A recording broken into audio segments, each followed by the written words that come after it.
C'est à Ouest Foire, au nord de la capitale sénégalaise, que se trouve le siège de la Fédération sénégalaise de football. Pour la saison 2019-2020, le comité exécutif a décidé de ne pas décerner de titres et de geler les promotions et relégations à tous les échelons. C'est compte tenu du ratio insuffisant de matchs disputés.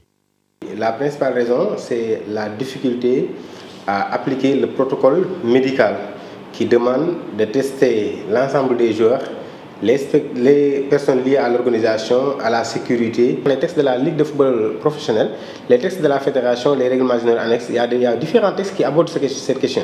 Quand on doit donner le titre de champion à quelqu'un, il faudra que ce quelqu'un soit le mieux placé après les phases aller et retour, à l'issue du championnat. Des décisions compréhensibles, mais source de polémique selon cet observateur avisé des championnats sénégalais. La Fédé avait pris une première décision qui était de programmer la suite du championnat au mois d'octobre en 2-3 mois.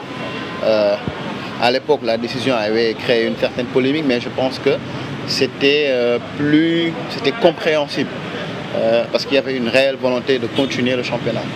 Bon, là, la Fédé revient et prend une autre décision qui là crée plus de polémique dans la mesure où, bon, il y a un club qui était censé être champion, c'est Teungueth qui a terminé la première partie du championnat avec 12 points d'avance sur son premier suivant.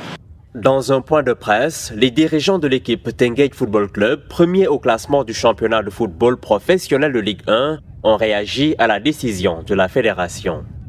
Ces derniers menacent de ne pas disputer la Ligue africaine des champions si l'instance dirigeante du football sénégalais ne les reconnaît pas officiellement comme champions du Sénégal 2019-2020.